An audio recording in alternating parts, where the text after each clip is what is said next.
Hello, loves. It's Josie. Welcome back to my channel. If you're new to my channel, welcome to Eccentric. This is my Mount Shasta video. I know y'all have been waiting like forever, okay, forever to hear this story. Y'all gotta forgive me. I am getting acclimated to Colorado. It is like crazy. Um, okay. So I wasn't even gonna go to Mount Shasta. Okay. Like I had a friend that was gonna do a retreat the first week of September, but then, with the COVID, everybody canceled, blah blah blah. And I was in Oakland for 3 weeks, okay, waiting on my other friend to show back up. And at the last minute, we had to go to Seattle. And I said, well, shoot, since we're going to Seattle, we might as well stop by Mount Shasta. But I only said that while I was looking at the maps, looking at the two different routes, because we were going to go straight back to Florida. And I was like, well, I am either going to go to Sedona, hey, Rudy, or to Shasta. Like, our route has to include one of these places because I'm not going to leave without visiting some kind of vortex. So because we had to go to Seattle last minute, that is why I ended up going to Mount Shasta. So it was really synchronistic, very last minute decision. I literally called the lady and was like, I'm trying to be there tomorrow. And so we slept at a rest stop. Literally, we drove from Oakland. We slept at a rest stop that was about an hour away from Shasta. The next morning we got up. We did that military baby wipe hygiene, stuff like that. Y'all don't know nothing about no rest stop life. Anyway, so we got to Mount Shasta. We went to the little grocery store. That was cute. The little mountain communities are so super cute. We got all of our little food and stuff, and we had everything we needed. I had to go to Goodwill to get some tennis shoes. I usually wear the Vibrams, the 5-finger shoes, but I left them in Jacksonville, so I had to randomly get some shoes from Goodwill. That was an interesting experience because it was an outlet where they like charge you by the pound and they weigh stuff. I had never been to a Goodwill like that. Again, this was my Oakland experience. It was wild. But I got my tennis shoes because I've been flip-flopping it ever since I left Florida, okay? I got my shoes and I got everything I needed. We get to Mount Shasta and we meet our tour guide. Her name is Ashlyn. Her name is Ashlyn. And she does the Mount Shasta Vortex tour. I forgot exactly the name of the company, like the official name, but I know my guide was Ashlyn, and we rode with her in her vehicle. And what we did was, the very first thing we did was we drove up on the mountain to a certain spot, and we sat in the car and she explained how everything works, because we're not just going to look at stuff. Like, everything's a process. We were going to do meditations and we were going to do work and get answers. It wasn't about just, let's just go have this crazy psychedelic spiritual experience. No. So we did a meditation right there in the car, or in her vehicle. And we did some like inner child work. We asked our higher selves questions and got answers. My friend cried, and that was rare because I don't know. She was all like, I don't even cry. What's happening to me? And I was like, the good stuff is happening to you. But the energy, like, we weren't even near the portals, vortex. We were in just somewhere in a clearing, doing the initial connecting and grounding and the back and forth with our higher self, really working through and clearing some things before we even got into anything else. And I ended up having to go pee. I like to tell like all the parts of the story. So I had to get out of the car, and there were other people that came by because there's other guides to that company. So there was one person that had a group of like 15 people. So I had to wait for them to leave, and then I had to go get a baby wipe and go in the woods to go pee. I know that's TMI, but y'all need to know who I am. Okay, I was in the military. I'm not gonna hold it for nobody. Anyway, so I handled all of that and got back in the car. My energy, when I tell you, like, I was super expanded, oh my God, I was so expanded. That's the only like way I can explain the feeling that I was feeling. I felt like just hyper expanded the whole time. And even though we worked on grounding, it was still hard for me to be grounded. Okay. Um, so once we left that part of the mountain and drove up further, we went to an area that had a portal. Now, when you go to these places on the mountain, um, you're not going to see anything spectacular. It's natural landscape. So when when we got up there, there was some people there, camping. There were tents here and there, but there was just area in that area where the Ashlyn, she was pointing out that there was a portal there. So what we did was we got out and we stood in the portal, okay? And she said, find your spot within the portal. So what I did was I felt around for like I just, used my feeling, right? And I felt around for the spot that I needed to be in. And how did it feel? For me, it was just more like a electric type vibrating spot. There was a lot of energy there. So I was like, okay, I'm gonna be right here. So we all found our places. It was just three of us. And she told us to that we were gonna do, this is what she said. She said we were gonna do like a 10-minute meditation or whatever, right? We already know it's a portal, and what do you do with portals? You travel with portals, right? So the whole point was to connect with the portal, see where it takes you, have that experience, right? Oh Lord, I was not expecting what happened. This is the fun part because I'm standing doing this. We're not sitting down doing a meditation. I'm standing there with my eyes closed and I'm kind of just relaxed, but I'm like a tree. I'm strong. I'm standing there, and I was like, okay, I'm here, and we're gonna do this. Like, this is a portal. I'm gonna go somewhere. So I I always talk to my higher self, and I was like, okay, and I made it clear that, for my highest good, I'm open to having this experience with this portal. And I remember an energy coming to me from the portal. I don't, right? At that point, I'm still like, okay.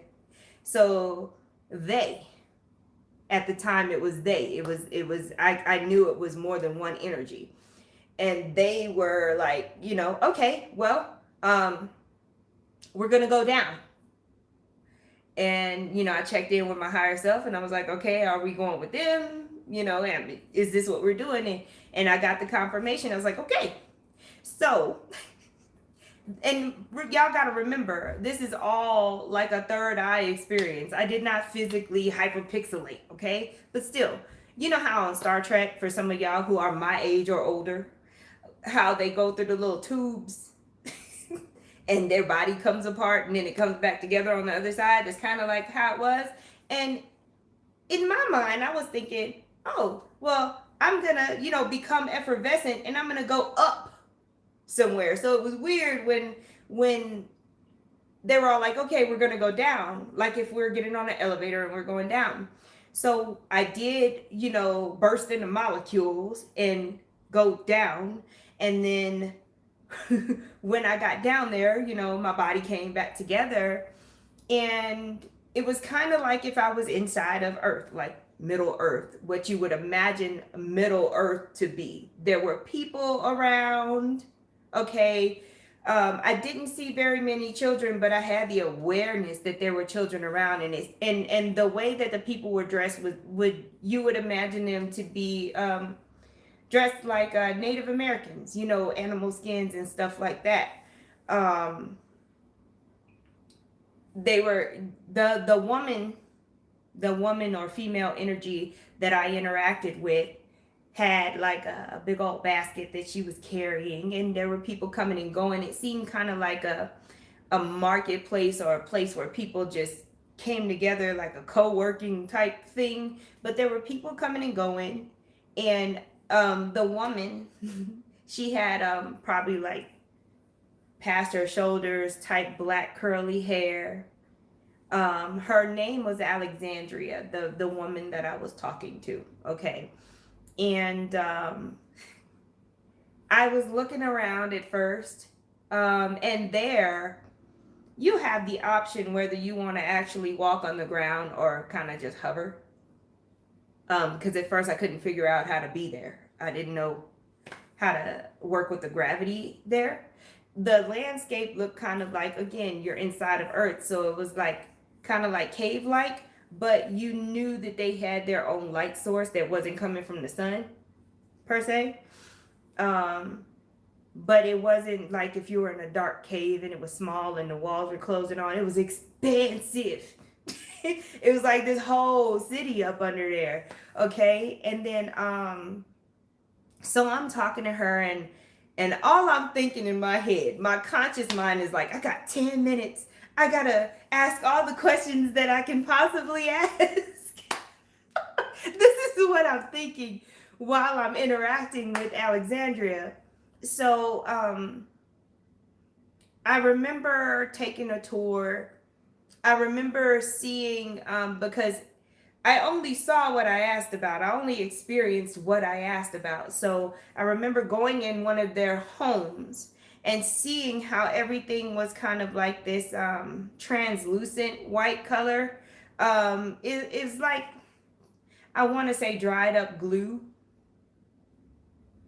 Everything was formed as if, you know, you just formed it with your hands and smoothed it out like silly putty, but it wasn't complete. There were no hard edges and things like that. But when I say it wasn't complete, I mean from a like a matter atomic type thing. Like the couch was like just this formation coming out of the wall. You know what I mean? Like it was just formed, right? And it had that translucent color.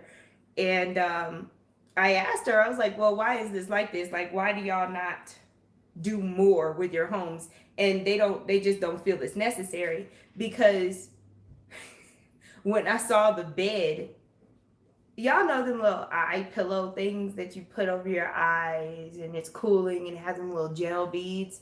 Well, the bed, like the mattress part was like just this, just imagine a mattress as a big old bag of these little gel beads. But she showed me, like, when they sleep, they don't even lay on the mattress. They're kind of like hovering right on top. Like, they don't really need these things. The way that it was explained to me was that they do it for entertainment. They do it just, you know, because they want to, but it's not necessary. Okay. So yeah, it's like the mattresses was made out of these little gel bead things. Okay. And there were people walking around, but there were also people hovering too. Okay. You could fly in there. Again, this place, even though it's inside the earth, it was super expansive. So y'all gotta like get with the whole interdimensional perspective. You could definitely fly up in there. Okay. I asked, I don't even know how I got to this point, honestly. I know I asked a lot of questions, but I'm trying my best to recall for y'all, and it'll come when it comes. But there was a point in our conversation where I was asking about manifestation or how things are made. And this was the first time I didn't look at myself fully when I got there in the very beginning. But when I was getting this lesson in manifestation, I didn't even, you know what it was? Is there anything else I need to know in the now? Like, I was open to receiving wisdom. And I got a whole lesson on manifestation. Um, we're not talking about this law of attraction, I need this job, I want this house type stuff. No. It was like a whole nother level. And I was like, oh, wow, okay. Um, so she told me to hold my hand out. I held my left hand out. And that's when I saw my hand. My fingers, my whole hand was bigger and longer than it is in real life. And I was like, oh, snap. It was interesting. And she said, okay, this is how this works. You hold your hand out, and the chakra that's in your hand chakra, okay, a lot of us that do Reiki and stuff, we channel energy and we put energy out from our hands. But what we don't know about our hand chakras is that they can also magnetize energy to them. So she said, hold your hand out. And I'm standing there and she's walking me through this whole thing. And she says, okay, now atomic particles are going to gather right above your chakra. And I sat there and watched the whole thing, all of the stages of the atomic particles gathering, from pre-matter to, the stages of matter, basically. But the way that it was working was you gather the atomic particles and it starts off looking like, gas, and then more of a liquid, and then more into a solid, like a plasma, but harder. The longer you hold your hand open and gather particles, the harder it's going to become. Okay. So at a certain point we stopped when it was the malleable, like Play-Doh type, translucent white color. Okay. She had me stop at that point and she said, okay, well, what do you want to make? And I said, okay, a chair. And she said, okay, well, what color you want it to be? And I said, green. So she said, okay, make it green. She meant telepathically. So I looked at it and I made it green. It was green. I said, okay. And then she's like, okay, so what material do you want this chair to be made from? And I was like, because, we got plastic chairs. We got all kind of metal chairs. I didn't think about that. And I was like, okay, wooden. I want a wooden chair that's green. And what this part was really cool. What she did was she had me take the substance that I had created, the green substance, and she had me put it on a tree, like if it was this thick salve. Like I put it on a tree, and y'all know that silly putty that you get for kids that they play with, but it doesn't leave any residue. You can just pull it off. That's kind of how it was. So I put it on a tree, literally, and then I took it off because that's what I was told to do. You put it on the tree and then you take it off, and now it's back in my hand, hovering above my hand. What it did was it took the information from the tree. So it's a type of harvesting, okay? Like a DNA or something. I don't know. Okay, it's the harvesting from that thing that already exists, and it's like if it copied itself into this ball of goo. Okay, and then she said, okay, now let it go. So I just let it go. I moved my hand down and away, and then it just freaking formed into a chair. And she had me literally knock on it to feel that it was wood. And I was like, wow. And I was like, man, we're up here trying to manifest jobs and cars, and we're doing affirmations and meditations, and we want money and things like that. And I'm like, do we know that we can manifest like on the movies and TV? Like we can literally bring things into existence like this? So that was like very, that was the next level, like everything for me. Cause I was like, oh man, because the first thing I thought was, man, That's more work for me. Now I have to get into this, you know. Um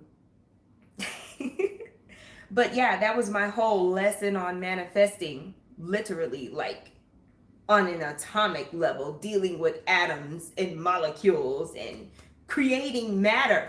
Like, have you, I don't think as humans we feel that we are able to do these things again, all of these degrees of separations from the divine. But now I want you to think about the fact that it's possible that you can create literally on an atomic level, like matter. Like, you can do that. You don't have to deal with what already exists in the universe or what was already made. Yes, we can magnetize things that already exist, but did you know you could create and skip all the steps like that we physically do to make something? Like, man.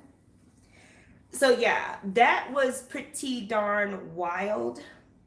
Okay? Pretty wild. For me.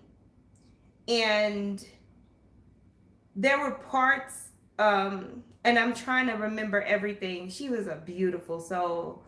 I asked her, I said, you know, because the first thing I noticed was the clothes that everybody was wearing, and I was like, you know, well, you know, how do y'all get clothes? You know, like where's this fashion coming from, right? And they don't just, like, it's not like back in the day where Native Americans, you know, would kill a buffalo and, you know, in a kosher way, of course, and pray over it and use every part to honor, you know, wearing the clothes, building the teepees and things like that. What they do is they've got this ESP of some sort, and they know when an animal is about to pass. So again, they're like so big on harvesting. Okay, they harvest, so they don't just go and kill animals. No, but they get what they need from the animals that are already like naturally about to pass away. That's how they get the material for their clothing. And when I asked about the whole eating situation, again, it was one of those things, like they eat if they want to, but they don't have to. And there was, and I'm really trying to remember how to explain this. There was like this fruit that looked like a pomelo or a really large grapefruit. Um, but it wasn't like on the inside, it wasn't like a citrus fruit. It was the consistency was different. And sometimes just that one fruit, they don't even eat that whole thing. Like an individual doesn't even finish it. Like, it's just not required. Again, it's more so for entertainment, like for pretend. Um, what else? What else? Because I'm literally recalling. Um, what else did I ask her about? Yes, I did ask about reproduction. Oh, how did she explain it? I asked about, you know, because again, I was like, where are all the kids at? Because I know that they're here. I could feel it, I could sense it, but I did not see them. And I was like, you know, how does that work with the whole reproduction situation? And what did she explain? The physical act of like sex is not really like something that that's not a priority. It's not something that they engage in that way. Um Again, it's like eating. They would do it if they wanted to, but it's not necessary to conceive or anything like that. So a lot of it is like a telepathic situation.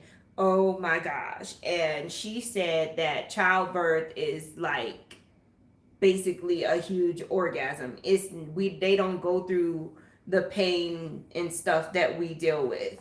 So I thought that was super cool. Um what else?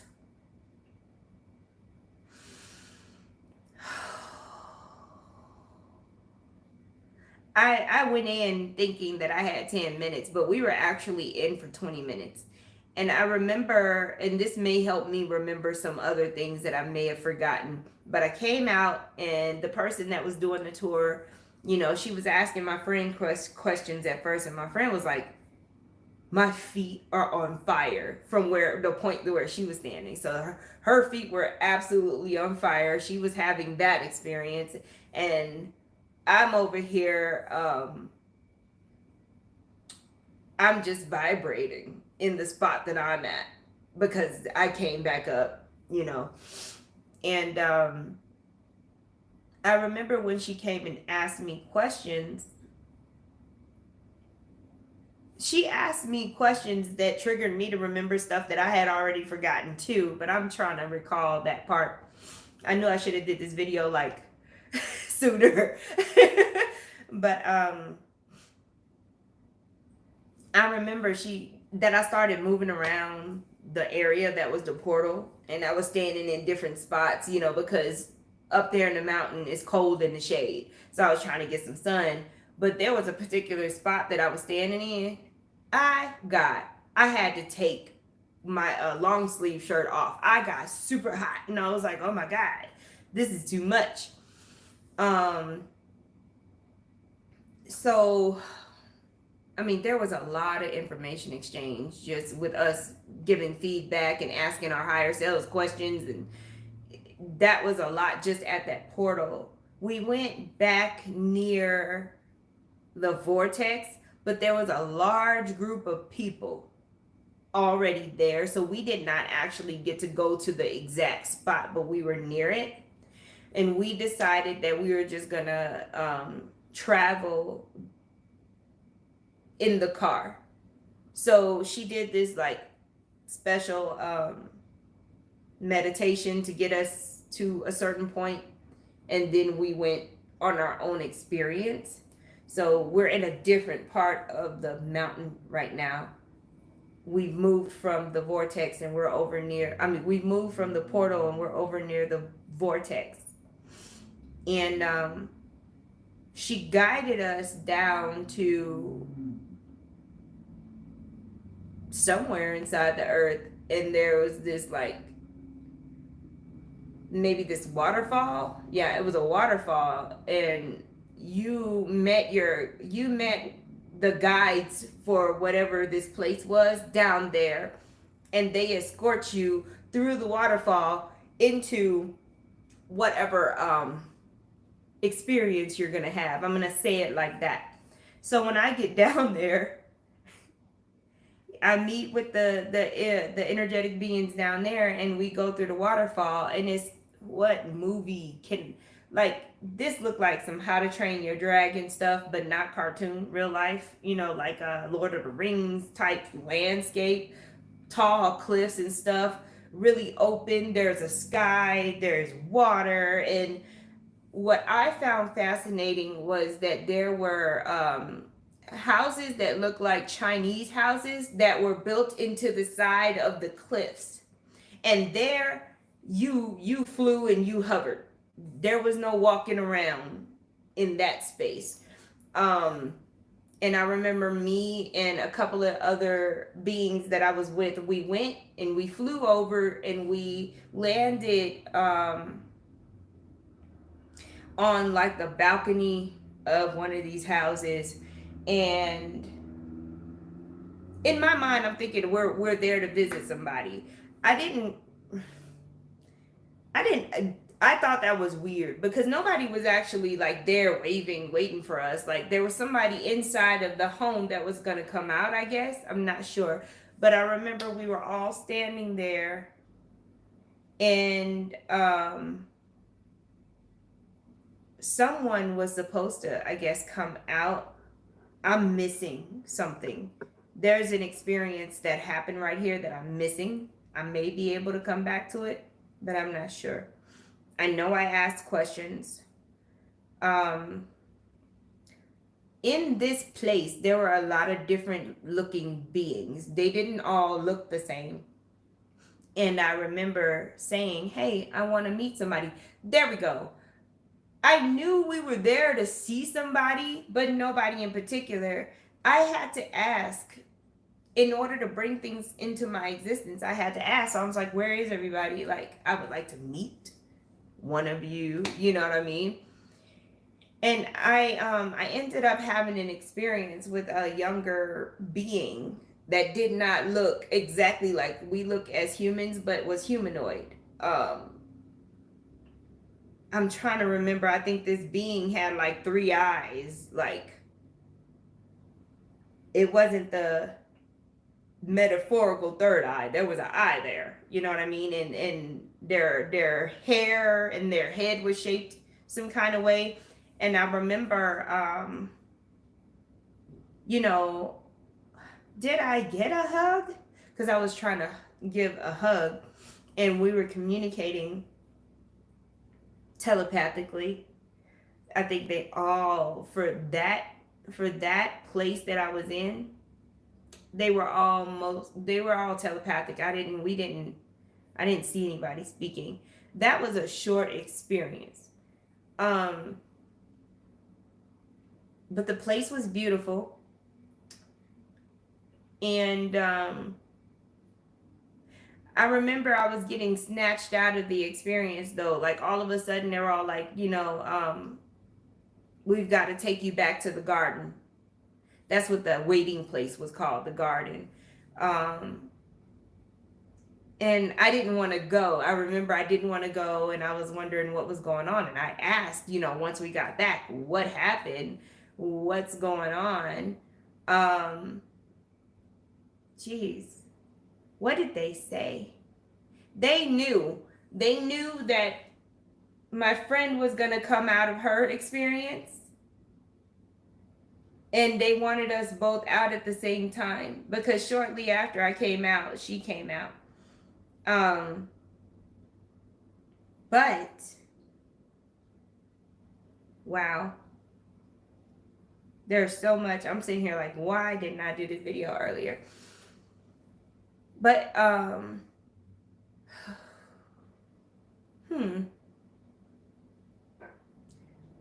but that place was associated more to that vortex, that particular vortex on Shasta. When I was at that portal, my tour guide literally asked me, where were you? And I was like, dang, I forgot to ask. So I tapped in and I was like, hey, where was I? Like, what's the name of this location? Where was I? And what I received was Regulus. And I was like, I'm thinking, that's not a place, that's a star. That's a star in the Leo constellation. And I'm like, do beings live there? I still hadn't even gotten around to like researching any of that. But that's what I got, Regulus.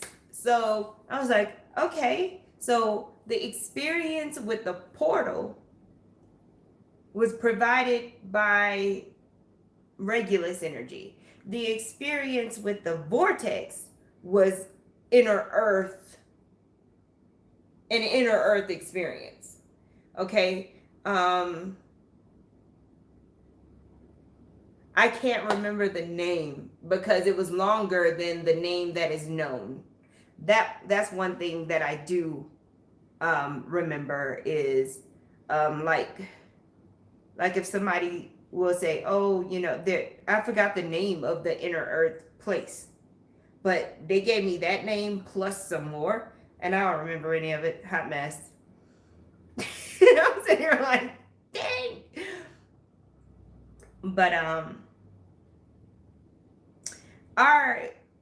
our tour guide Ashlyn, she measured our auras with dowsing rods before we went up there, and then after, and our auras like grew like a lot, a whole lot.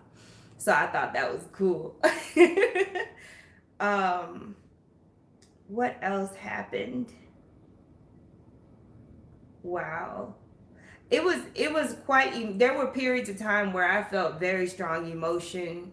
There were periods of time where I vibrated, I got hot.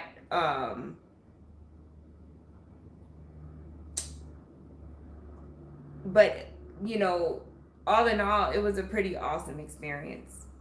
You know, I'm sure that there's some things that I forgot or I left out, but oh, there was a reminder of the same thing that I was doing already, which was, you know, send love and divine energy to Gaia. Like there was a reiteration of that, that Gaia needs us to channel, you know, source energy into her, you know, consciously. Um, because just like we're going through all of these blockages and changes, the planet is also, and the planet is a living being, and we can't always just be dumping our excess baggage to be transmuted and then not send any love. That's crappy, you know. So there's this major focus on that exchange of energy from the heart space between the they say between the body and Gaia, right? Between us and Gaia, we are one, and we need to act like we're one, right? And really come into realization of that. But yeah, that's what I have for you guys. I'm still adjusting to Colorado. There's wildfires and stuff. That's when my eyes are all red. Um, so outside is not as fun, and I'm adjusting to the altitude too. It's beautiful. Utah is amazing. I didn't realize that I'd never seen wheat before, you know, wheat growing out of the ground. I'd never seen it before, but that's amazing to see. I love road trips because you see everything. You can't see everything from a plane. So I've had a beautiful experience on my journey from Oakland to Colorado. And now I am here where I'm supposed to be, so I'm going to be here for a little bit. I am right now I am going to starting in September, I will be in what do you call that? Still learning the names. Fort Collins, Colorado. I think that's the name. So once I get settled and I get my kids in October, I'll be able to shoot more videos and get back into it because I won't be moving around so much. And there's a lot that I'm about to get into here. The synchronicities are real. It's popping. I didn't even have time to take a breath before I started meeting other star seeds. All kind. It's wild. But it's amazing and I love it, and I'm glad that I finally got my butt here. And I knew within 3 days, okay, yes, this is where you need to be. So, but I had to get here physically for that activation, for that information, because before I couldn't figure out what it was. But yep, that is my Mount Shasta story. Thank you so much for watching. Please like, share, and subscribe. Love you guys. Thank you. And until next time.